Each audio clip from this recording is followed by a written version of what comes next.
So as we're very excited that Maureen Von Hayden, thank you. I'm tongue-tied today, is here to join us to do a little debriefing on the conference session we had with the Poverty Escape Room. Morgan, just wanting you to know, and I kind of mentioned this, is there has been a ton of discussion from all different sectors. And I had several people who contacted me today and over the last couple of days that I can't go then but record it because I still want to debrief. So I thought that was interesting. And I'm going to let you take it away. Well, thank you so much.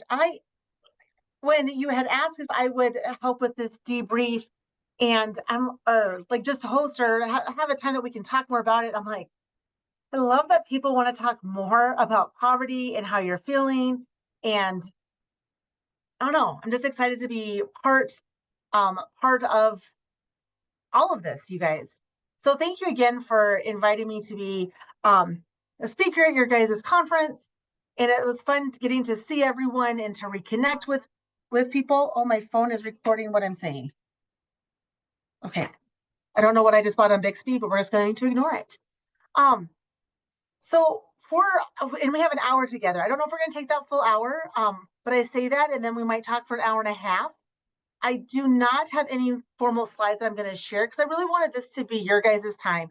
From when we filled out all of the little Post-its, from when you guys visited, I will actually share that document with you guys so you can see everyone's feedback. Hopefully that's okay. I did not say that I was going to do that at that time, but it's interesting to see other people's aha moments and just to see what other people are taking away from this activity. So I probably should have okayed that with all of you before I did it, but does anybody object to me sharing that? Are you excited about that? All right. I'm just watching people's faces. A few of you are smiling at me. So you're just staring at me. All right. Excellent. Thanks. Thanks for the thumbs up. Okay. So I guess my first question for you guys before I share this document is, now that it's been 2 weeks, was it just 2 weeks ago? 3 weeks. 3 weeks? It's been so many amount of weeks since we were able to do this. How are you feeling 3 weeks? I love that many of you actually went back and looked at your calendars that I was watching and people counting. I love it. How are you feeling today? Like thinking about your experience and how are you feeling today about what you experienced? Well, if I can speak just briefly, like I've already been thinking about it a lot when I'm with my clients and when I have people that can't meet during certain times of day because of their life situation and things like that. I've thought quite a bit about the poverty simulation just when I've been out meeting with clients and scheduling appointments. You. One of the things I keep identifying is I keep like labeling, I keep seeing more things. I'm like, hey, this is a poverty issue. The example I had was my sister's a kindergarten teacher, and I'm talking to her on the phone and asking how her day went, blah, blah, blah. And she's like, well, we had our open house. Thank goodness that's over with. And I go, what time is it? Like I lost hours of my day or something. And she says, well, it's 10 minutes after 5. And I go, you're done with your school open house at 10 minutes after 5? Yeah, the attendance wasn't very good. And I'm like, what the heck? And then she's like, well, they have it. K1 school has it a certain way, 2-3 has a certain time, and they stagger throughout the day. I'm like, well, that's just fine, but it doesn't work because who needs kindergarten screening more or kindergarten orientation more? Or does the 4th and 5th grade need it more? If you, yeah, like the consideration that, well, why wouldn't they make it from 4 to 5?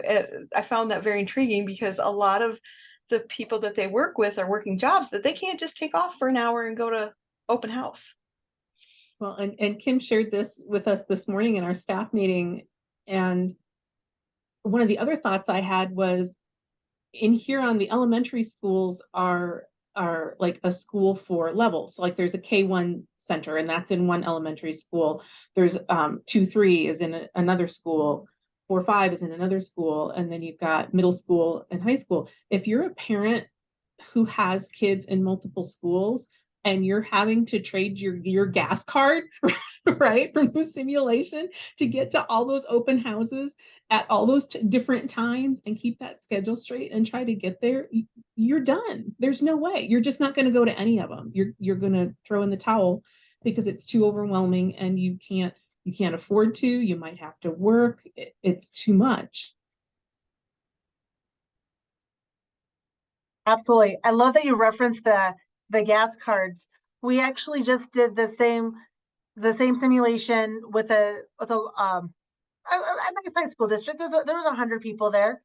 And it's so funny because every time different things happen, different experiences happen, but it's always like that same.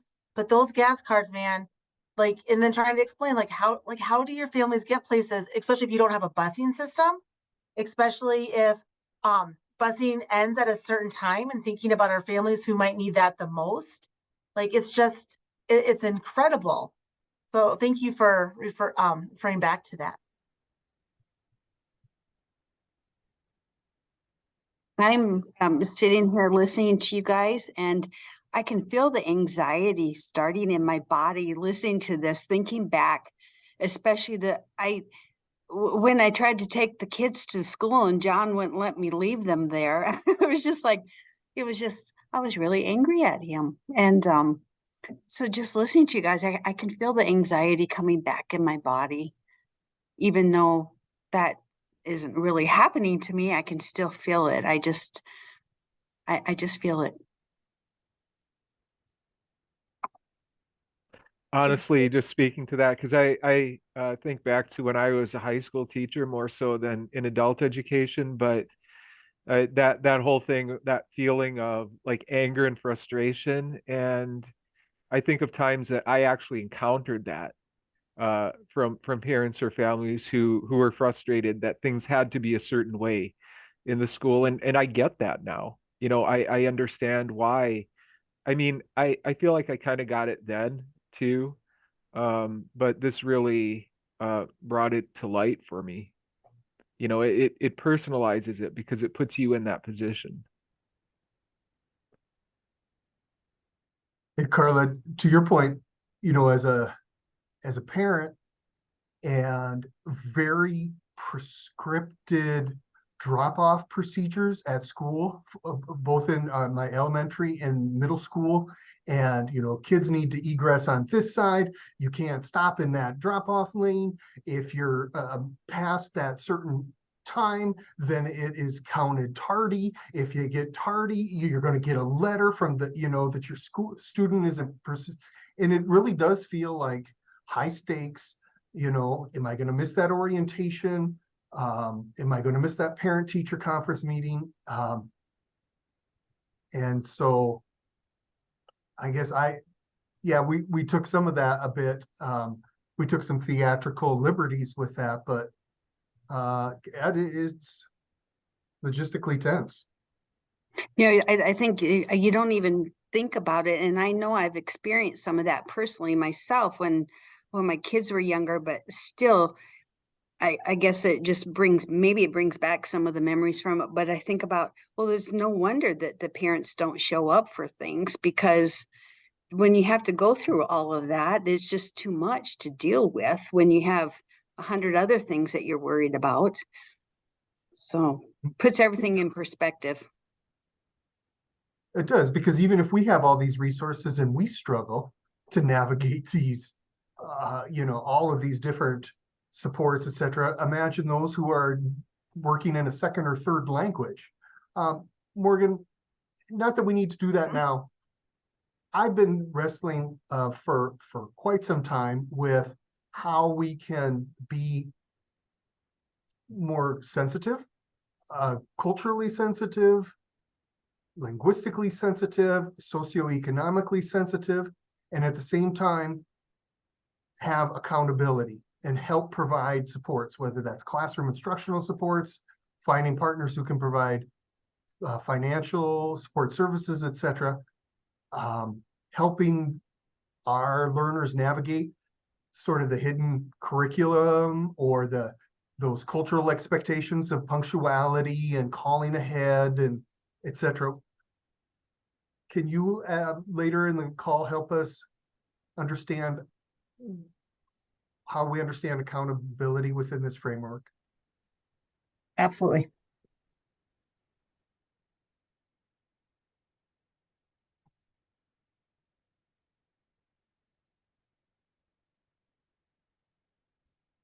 So let's keep going with that theme that John just asked right there. What other wonders have you guys had since our since our training, being back within your work and working with your learners? What other wonders have come up? One of the things I still wonder, I guess, is what is where's the line between being more flexible and aware, and still, as a Department of Labor funded program, teaching accountability and attendance and all those things that employers expect. How do you delineate, especially when you don't know your students right away? Sometimes they're just screw offs and we need to work with them more. Sometimes they probably they're dealing with a lot of these issues that I've never had to deal with. And that's something to think about too, because it's not just, oh, come whenever you want. That still doesn't work. That's not fair to the other learners either. Absolutely. I am writing down all these wonders. And one thing I should have started off with is right, our agenda for the day. Like what does this hour look like? So just I was gonna ask like what, so I'm gonna pause and bring us back for a second. So just kind of let you know my thought process and the flow of how our time's gonna be together. So I was gonna start off with how everyone's feeling. We're gonna talk about our wonders. We're gonna talk about different actions that you've already taken. And that'll give me a time in case I didn't have answers to your wonders to get that put back into that last part of our conversation. Then also sharing some of the best practices that you have seen, because I know going into this too, this isn't the first time that you've been exposed to working families in the crisis of poverty. This isn't the first time that these questions have come up when you're working with folks. So I'm assuming with this many different professionals within our group, there's already some best practices within this space. And then I'll also be happy to share some different best practices. And I apologize, I should have started us off with that, but that's kind of our flow of our time together. Does that sound good? And I will share the feedback also here once we get to some of our best practices also. Okay, so on that note, what other wonders do you guys have? Morgan, this is more related to something from the poverty simulation, not something that I've seen since, but when we were in the activity, I was standing in line at, I want to say it was the WIC office for my appointment, and I saw you walk by, and then right after I saw you walk by, I found one of the envelopes on the ground that we did not have, and I was wondering, did you drop that? And if you did you drop it on purpose to tempt us and see, what lengths we would go to, or was that just random? I don't want to answer that question. So yes to all the above. So it's set up to really show what would you do in those crisis moments? What does it feel like if what if you're driving your car and you're like, oh my gosh, I need a piece of mail, and you found that piece of mail or that $5 like in your car seat, or you lost your driver's license. Sometimes it is for tempting. If I remember, like in your group, I don't think you really had anyone do anything illegal per se, but sometimes we see those different things. Okay, I'm watching some of your faces. I think you just gave away on who made some different choices. But I bring that up not so much to say people who live in poverty are going to break the law, but it's sometimes in poverty, you have to make those hard choices. So finding that piece of mail, what if it wasn't your mail? And then thinking about to like our elementary kiddos, that sometimes our families want kids to go to a specific school because they know that there's more resources. So the except for like really Huron and I think one other town, it's more, they don't have just specific like schools like 1, 2, 3, 4, 5, 6, or however it's laid out. But so it's more of a K-5. So they'll use their friend's mail, their grandparents' mail, so their kids can get those extra resources. And that's very normal when we're working with families in crisis and not in crisis of poverty. I have friends that want their kids to go to a certain school, so they use auntie's address just so they can go to a better school. So it's just interesting to kind of see that. So to answer your question, Andrew, I might have purposely dropped it by you guys because I might have heard you guys talking, and then just to see what would happen next. Because sometimes I like to plan for what could happen, but just like our families that we work with, our learners, whomever, you just never know what's going to happen. And that's also the exciting part of it for me. So thanks for that question. I might Thank have also, you. I think I dropped a driver's license too. I don't know. We got that as well. Oh, okay, good. Nice. But I I think think- parents also with income, yeah, I mean, I had 4 kids in school and we were paying $100 per child for food. And so there's times where that issue comes up and they're stressed because they don't have the food. I mean, yeah, you can go to school and get fed, but you still have to pay for some schools for their food, you know, and then you're at home going, we don't have a lot of money to send lunches, you know, so that's a big dilemma, and the children are feeling everything the adults are, whether the adults think they're hiding it or not. I mean, it's there in the students and children too. So this last presentation we did, one of my team members was an elementary school teacher, middle school teacher before she came to work with me. And she's probably done these a dozen times. And every time I always ask people to share more. And this last time she goes, so this went 2 times ago when she was one of the volunteers. She goes, this was the first time that I looked at it through a child's lens. So there's all this crisis going on and mom or grandma or whomever is doing all of this stuff. But then what are the kids going through when our families are going through that crisis?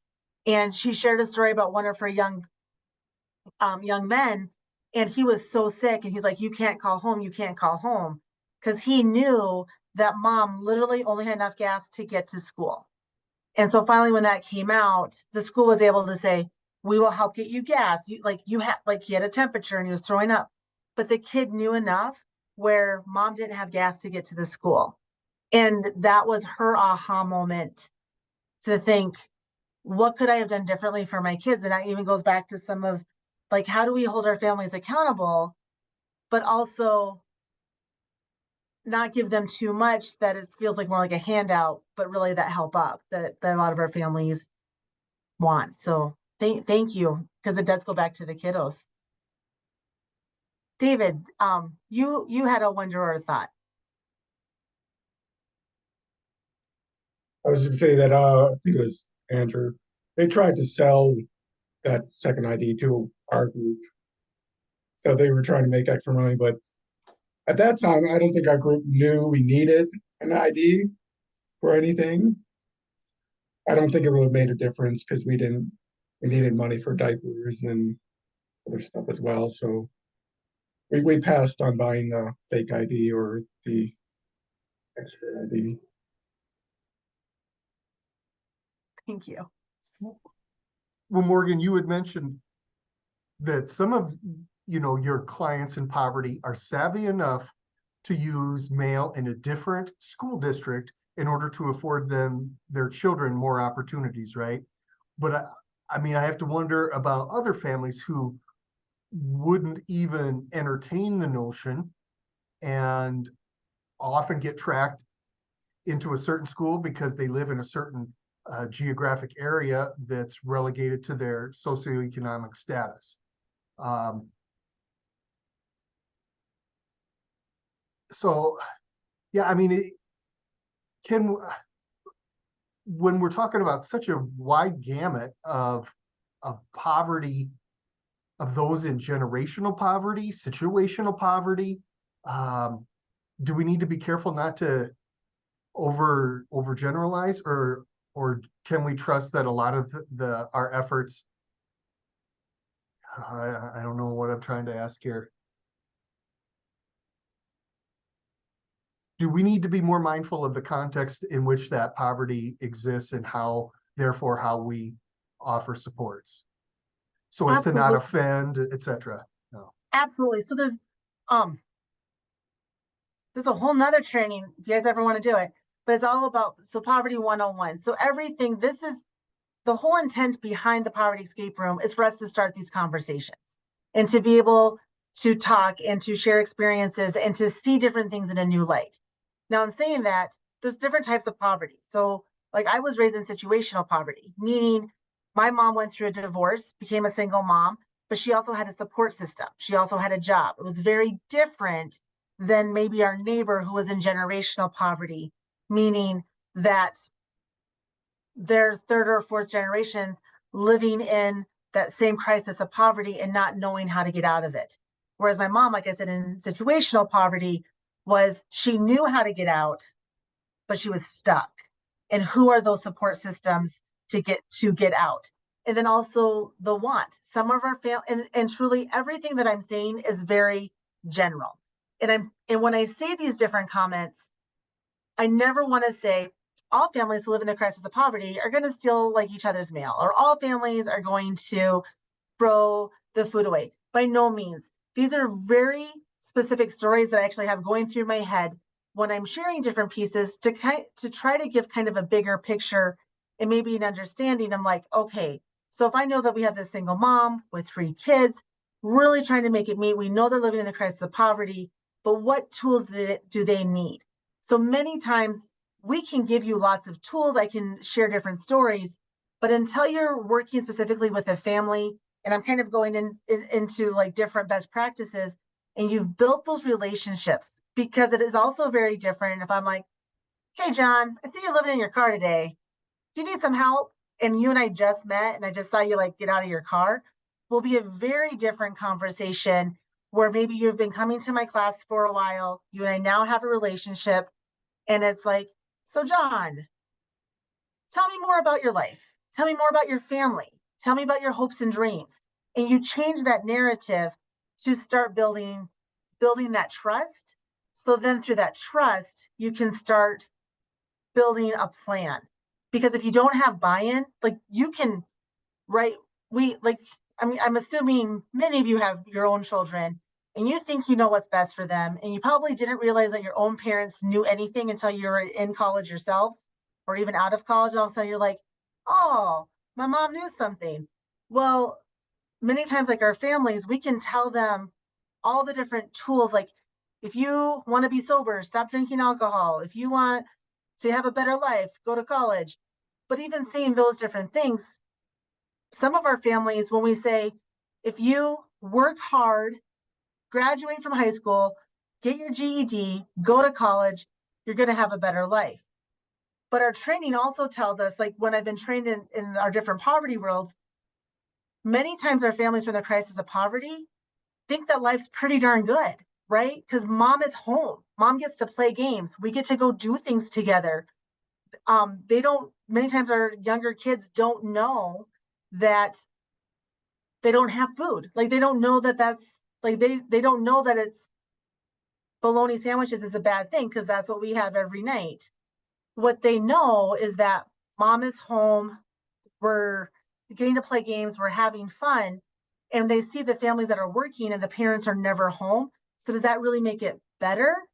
Because then that's our normal on them. So when we're thinking also about our families in that crisis of poverty, and I remember talking to some of my high school students saying, what do you want to be when you grow up? And what do you want to do? And it was always about doing and other stuff, but it was never about like them and their being. And I just thought that was such an aha moment where they're just like, I think I'm good. Like I'm going to go hang out. And it was such a different moment, but sometimes I think that's what's important to them, and knowing that that's okay, what's important to them. I kind of went off on a little tangent, but I'm seeing some heads shaking and I'm hopefully nobody's like glossing over. Did I kind of answer your question there? Like, cause I don't want to make sure that we don't fall into those like one specific stereotype, because there's so many different levels of poverty and kinds of poverty and how we're working with our families in poverty, but really anything to do with relationships. Even think about like oh, I'm gonna get deep, guys, like your personal relationships compared to like maybe when you started dating your spouse to when you got married, that relationship looks different. And that's the same with families. When you first meet them, looks very different than if you are growing with them over months or years. Oh, I totally went off on a random tangent there, guys. Hey, Morgan, may I ask a related question? Because Yes. I wanted to ask this before and then I'd forgotten, but it's related to, I think, what you just said. So, like, my family historically had generational poverty, but my dad's generation kind of brought us out of that. I've experienced situational, but uh, it, having conversed with like my dad and also with you know, acquaintances and friends who I've had in real life who are in generational poverty. Do you think sometimes there's a tendency for us to, like, from their point of view, to kind of swoop in and be the savior, so to speak? And where is that line between I'm here to support you versus I'm gonna swoop down in and save you, and then I'm gonna pat myself on the back? Because I feel like a lot of people I've known, they don't necessarily want people to know that they're living in poverty, or they don't want to be perceived as someone living in poverty, if that makes sense. I don't know if I'm asking that right, but Well, I think I'm hearing a couple different questions. So we do talk about the savior mentality because we want to go in and we see this a lot. I used to be the AmeriCorps director for our state, and we would see all these young AmeriCorps Vista. If you're not familiar with AmeriCorps, it's like Peace Corps, but it's here in the States. But they want to come in and they want to make a difference, and they want to go to our most impoverished communities, and they're going to save everybody. And it's truly coming in with that savior mentality. I think as the helping organizations that you are, there is a fine line, and also in what I felt within this group is that many times you are all here for the right reason. You're not here because you are going to, and families I've also learned can feel that when they're working with helping organizations, or maybe it's just an outside group that wants to make a difference and get that pat on the back. Many times our families will know that. I lost my train of thought, but I was really thinking about that savior mentality. But also going to that same note though, hey, let me pause. I feel like I'm on an essay for a second. Let me gather my thoughts for a moment. I was just going back to some different experiences where I had one group ask me once, like, but how do you talk to those people? And they were talking about working with very high impoverished areas and going into different communities, and like, how do you work with those adults or those elders and those people? And I remember looking at them and I go, first of all, people are people. So you're going to get like this is Morgan's world. Like, people are people. When you go in with a good heart and a good way, people know that. And you're not going into change. Like, we go in to seek to understand, not seek to change. So when I go and I work with different groups, it's always to understand what is their normal, where are they coming from, and not change that, because that's many times does not need to be changed. But how can we give folks other tools that maybe they can help benefit their family more in a way that is good for them? Does that make sense? I don't know if I answered any of your questions, Jeremy. Kind of going off what you just said and a little bit what Jeremy was talking about, it made me think of a situation where, this is many years ago, Kim and I were working with a young woman who needed to come to Jesus. And it was bad enough that it was both of us, which hardly ever happens. So we sat her down in this room and we're really talking to her about, where are you at and what is your plan? And, we had been involved in Even Start Family Literacy with this young woman. And there was one point where she just said, there's absolutely no way you can understand. And I just stopped and I said, do you think that because we're people who have jobs in an office where we sit at desks, that we've never been where you are? Because I can tell you, we both have. right? And is there value in sharing that? Like, just because we're in a good place now doesn't mean we've never experienced times where we have struggled. Is there value in sharing that? Does it sound too preachy? I mean, I'm kind of questioning what I did there just No, no. because, So it's I'm gonna go like, find my book. I'm gonna read something to you. Kim, do you remember this, or is this just my whole memory of this situation where I'll tell you who it was later and you'll remember. No, so there's actually 3 different levels of relationships. One is like our first level. So like right now, if Luke and I were at a coffee shop together, thank you for having names, by the way. Also, I just be making up names for you guys. So Luke and I are at a coffee shop. We say hi. We might like share some pleasantries, and that's that first level of relationships. Now, if Kim and I are in a meeting, I've known Kim now for 6 years. I know about her family, and we know like deeper stuff about each other. That moves us to that second level. So now I feel comfortable sharing with Kim. Well, Kim knows I have 3 kids and that I have a dog I call an ugly cat, and that I get very excited and passionate about talking about poverty and family engagement. And I might like to go for a hike or whatever it may be. So that's that second level. And that's actually where we want to get with most of our families, is that second level. So it's still not, I don't want to say the surface level, it goes a little bit deeper than that, but then we're also not sharing, like most of you know more about me than maybe some of our other folks, but I'm also very open, and that's why I'm able to share when I do these trainings, because that level 3 of that relationship, you guys all know I grew up with a single mom. We were in that crisis of poverty until I was probably 10, was when my mom made 10 cents an hour too much to receive any kind of benefits. If we kept talking, you would learn about my dad, who was a struggling artist. So it gets deeper, but that's more of those relationships within your family, your good friends, your community, or that first circle of community is that third level of relationships. I was actually going to read.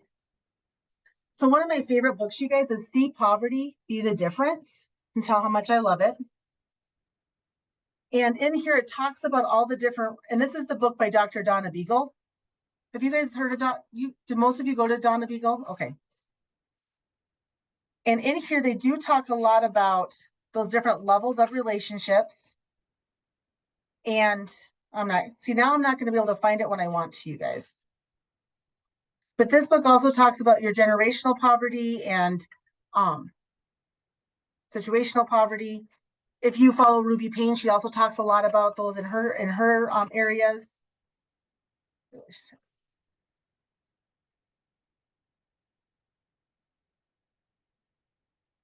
I've already said everything I need to about relationships. It says everything in the book that I just said, actually. I can read to you from the book, but that doesn't sound like a good use of my time. So Becky, to answer your question, absolutely share. Because I also do remember, I don't know if you guys noticed this, I'm pretty fair skinned, I have lighter colored hair, and I have an office job. So I would have those same conversations. Many of my kids didn't know how I grew up. They didn't know that I grew up 2 blocks from General Beadle. They didn't know those different pieces. And once I started sharing more and they saw my tattoos, they're just like, oh, you're normal, right? Because they also, as like an educator, and I've also noticed this with adult learners also, if they see you at the store, it's weird, right? Because you're not real people. So how do you make yourselves real to start building that relationship? What other wonders or questions, or do you have your like a story or best practice that you'd like to share with the group? Kim.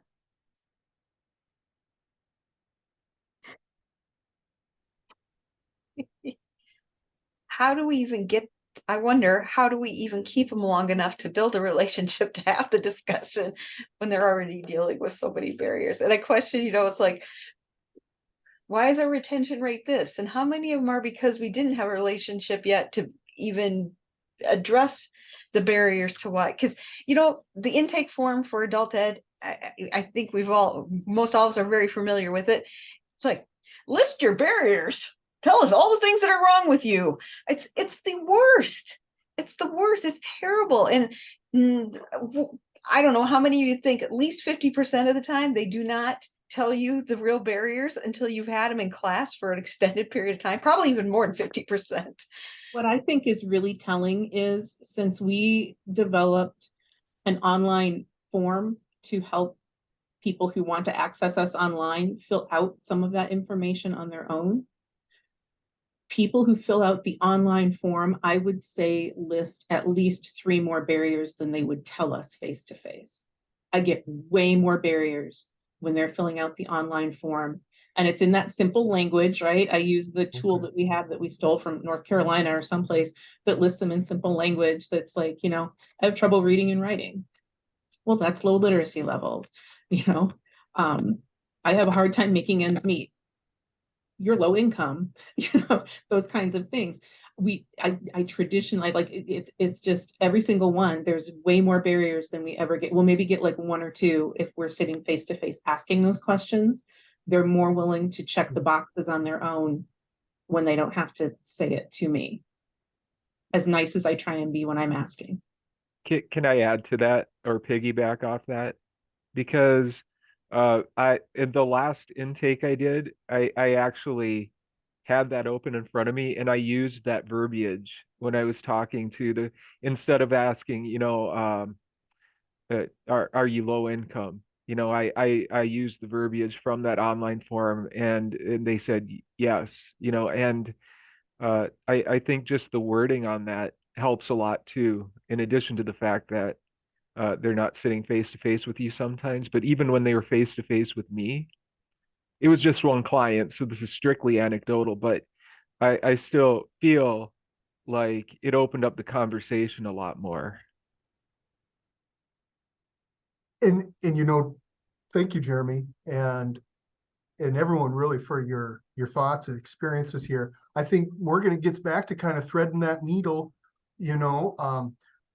open enrollment, or having flexibility, like Kim said, but having managed classroom hours, having this disposition of being accessible and in plain English, and building rapport at the same time, remembering that this is your classroom, or you're in charge of this classroom, and it might not be top down, right? Hopefully we're using adult methodology where we can build a community of practice, but it requires some nuance. I think it's like the art and science of teaching.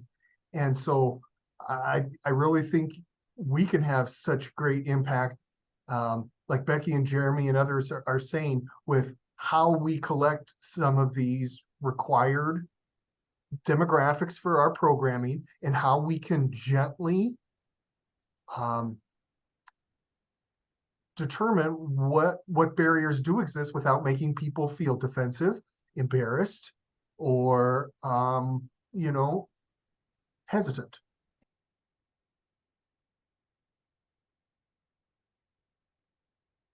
John, I feel like you answered all the questions. I love that you were able to listen, and because part of, like, a lot of the wonders are how do we be flexible but still be hold people accountable. Well, and I think what I've also learned in a lot of this work, it doesn't matter the demographic, doesn't matter the age, people like to know what are my expectations. So knowing that I do have this flexibility, but I need to be here between these times. I loved hearing, Jeremy, how you use that language from that North Carolina document, but having that in a conversational manner. Oh my gosh, you just took away so many barriers that they didn't have to do that online, right? You were able to sit down and have a conversation, and I'm assuming that other folks have done that same thing, just kind of by watching their expressions, and just being able to be open, and hopefully, because families are going to come and families are going to go, but when you make that impact in one person's life, it makes a difference.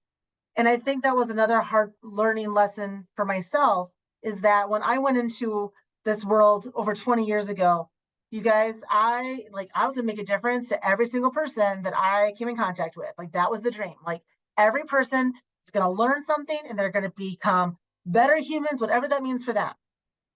And then in reality, knowing that you do your best and knowing that you have a support system at home, because sometimes we have to take some of that ick home with us, but and knowing that making that difference in the life of one person is huge. So you may not be able to reach all 10, 15, 20, 30 students, but when you make a difference in the lives that you can make a difference in, that's what's amazing.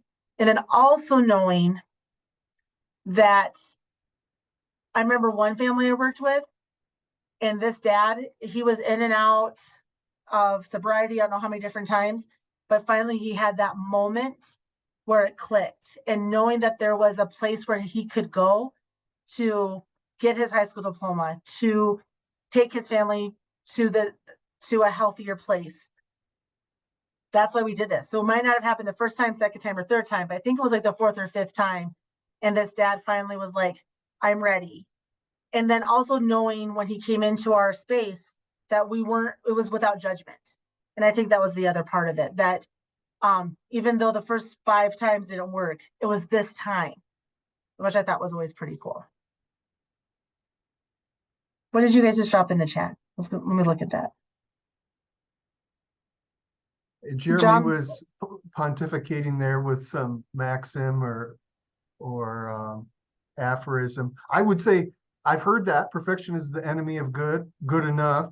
I also think too, sometimes we need to remind ourselves and our students, we're seeking progress here, not perfection. And cultivating a classroom environment, nurturing one where people feel safe, right? That they have access, they feel welcome, they feel safe, and that they're willing to try to speak aloud as an English language learner or deal with higher level concepts in math or reading or writing. So what I linked, Morgan, is just an internal link. It's a good idea if our adult ed staff can't access that, then we probably need to get you SharePoint access. But that's the form I believe Becky or Jeremy were referencing, the plain English form to help learners in that onboarding or enrollment identify barriers in plain English rather than our federalese, as I call it, right? Our federal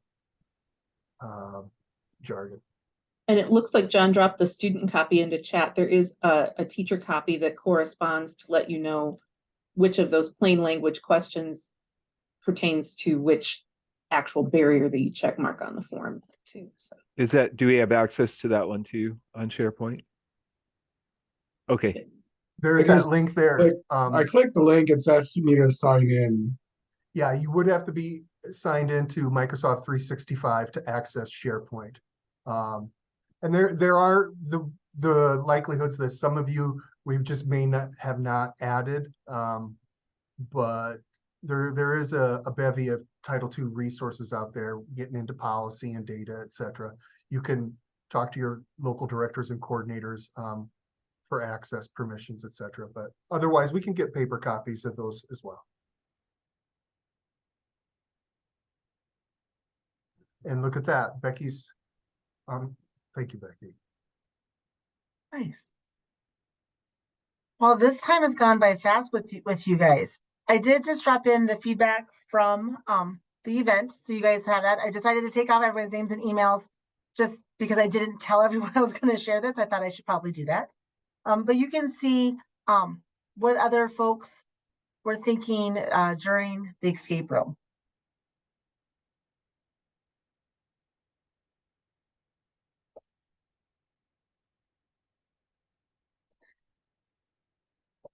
Are there other, so I didn't want to forget to share that, but are there other resources that you guys utilize within your own buildings that you are like, this is a nugget and why don't other people know about this?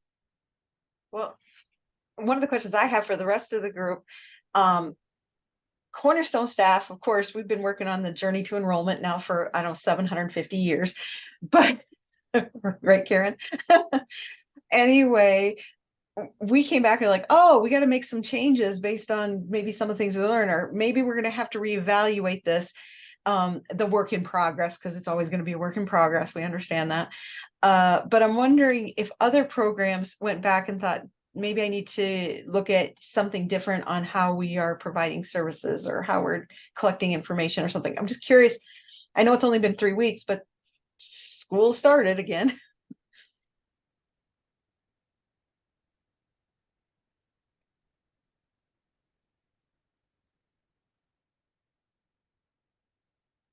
And Kim, as people consider that in the moment or rhetorically, I would just add that part of the grant application for funds, when you and your colleagues apply to the request for proposal, you have to, under federal requirement, put in a statement about access and how you accommodate access for all of the protected classifications of those federal classifications for equal access. And I think when we're having intakes, orientation, class scheduling, classroom arrangement, of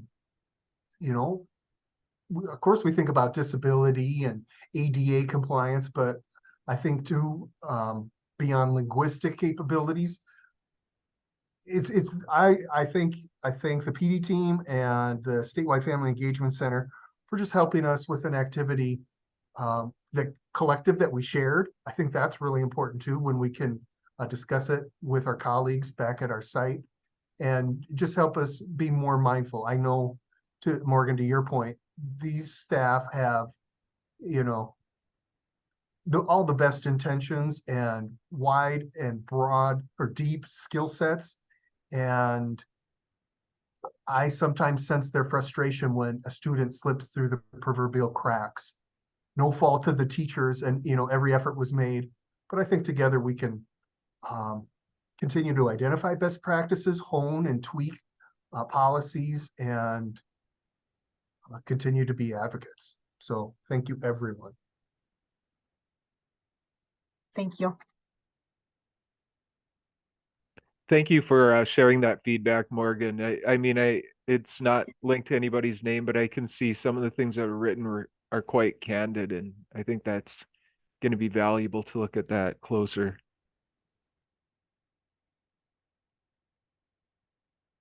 It's probably not a secret that I really love doing the poverty escape rooms, but then being able to read the feedback,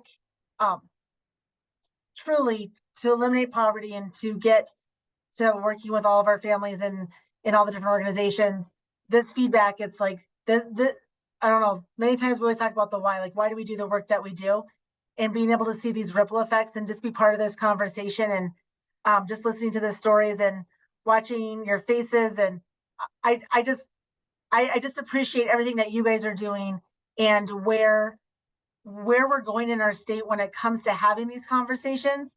I realized the other day that at some point we are not like, when you're no longer like that newbie on the block where people are like, oh, new bright ideas, and you're the one that's been there probably one of the longest. And it's an interesting aha moment in what was in my brain where I'm like, oh my gosh, I've been doing this for over 22 years. I've been doing this. And that was a very interesting aha moment for myself. But it's so cool to see where we were 20 years ago to today, being able to have these very authentic conversations has just been so cool.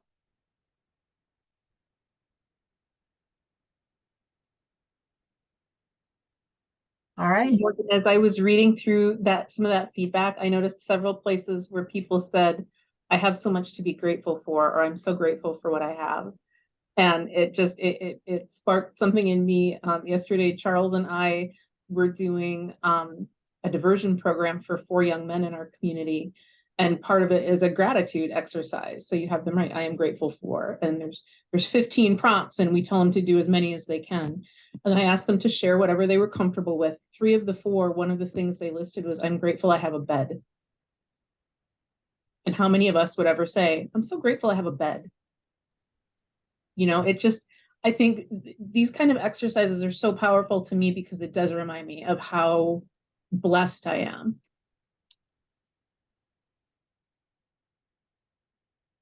I love that activity. Thank you for sharing that. There was one year I was working with a family, and this young man, he didn't have a bed. He slept on the floor, and he goes, I want a pillow. Like, you want a pillow? Here I am at home. I think we have 6 pillows on our bed. My kids each have 2 pillows on their bed. I got like 12 pillows. I don't know. They just keep multiplying. But I never once thought that a pillow would be a luxury item, or because it's like it right, and it's not. It's a basic need, but not everyone has it. So just that year, every kid at General Beetle got a pillow actually, because I'm just like, how do you like?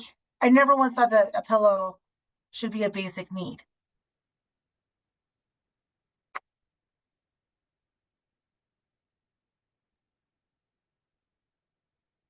All right. So at the beginning I had mentioned I wanted us to talk about how we were feeling over these past couple of weeks from when we were together. I had you guys share your wonders. We've had some time to share, and I said I would come back and help answer some of those wonders, but I feel like we've kind of answered that along the way.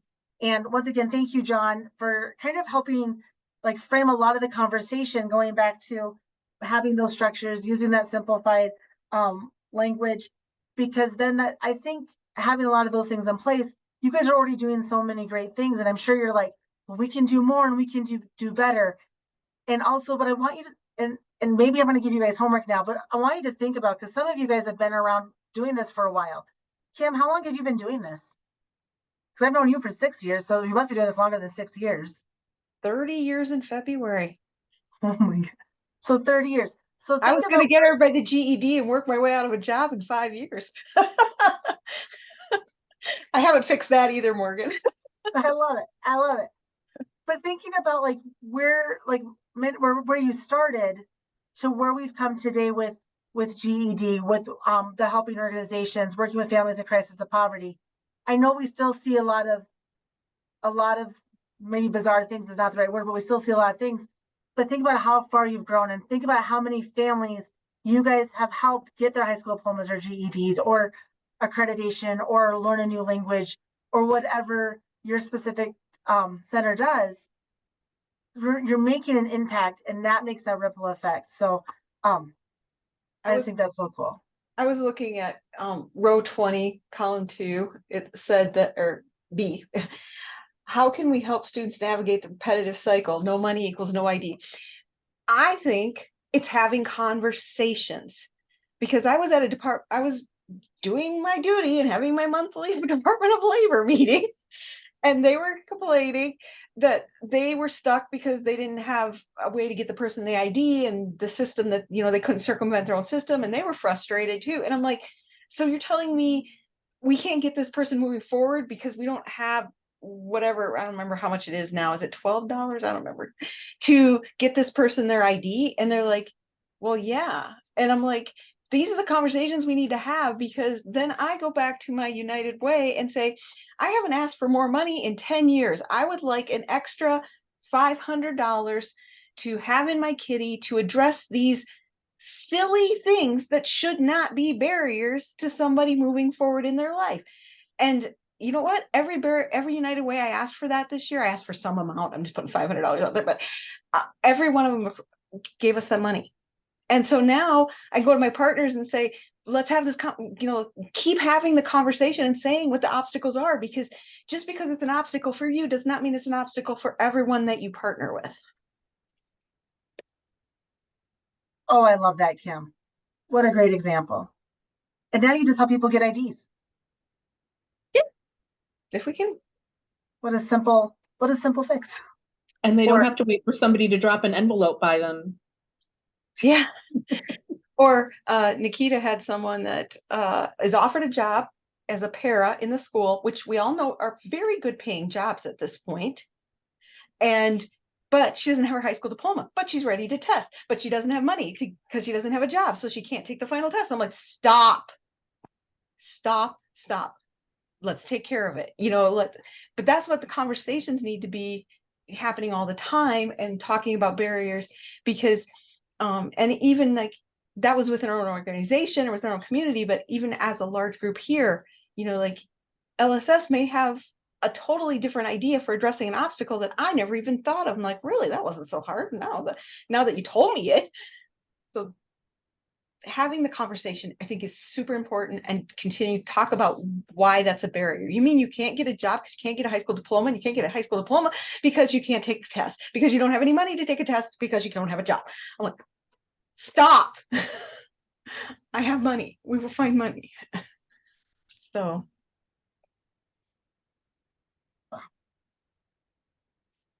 John, did you want to add anything? No, it's just a really inspiring opportunity to have this kind of dialogue. I don't know that we have these dialogues enough. So again, thank you to everyone. I can't help but smile a little bit at Jennifer Wagaman's cat. That is so cute. Sorry, I know, I thought it was cute. It brought some levity to some pretty heavy topics. And to Kim's point, open communication, right? We really need to build those partnerships, and at the Department of Labor, we know those take time, energies, resources, and I want to continue to support those efforts, and as well as South Dakota Association for Lifelong Learning and the Statewide Family Engagement Center. We got resources, so when you need help, reach out to us, your colleagues, and we might not have the answer, but we might know someone who can at least point us in the proper direction. Absolutely. Well, thank you all. Any last comments or thoughts? Because we are right at our hour. Kim, do you have any final last thoughts or shares? I do not. But we're planning our T3s for the next few months. And if anyone, I mentioned this at a director's meeting, but a lot of times the directors do not get it to the staff, me included. I forgot it today, so I'm going to add it to my next week's list. If you guys have ideas of stuff you would like to bring in as a T3 presentation, or you would like to facilitate one of those, please contact me and we can work on that. I know one of the ones for December is going to be another heavy topic. I'm hoping I got this one worked out. But Jeremy brought it to my attention. Hey, I went to this. This is really good. I think it's a T3. So that kind of stuff. If you hear those things in your communities, or things that we may not be cognizant of, and especially when you look at we are a very particular demographic of people who serve, and if we can get exposure to other things like poverty or any of the other barriers that we're dealing with our students, I think that's positive. Thank you. Thank you, Morgan. Thank you, guys. Thanks, Well, Morgan. thank you for the invite. You guys have a good day. Thank you. Thank you for your time. Bye. Take care, everyone. Enjoy the remainder of summer. Bye now.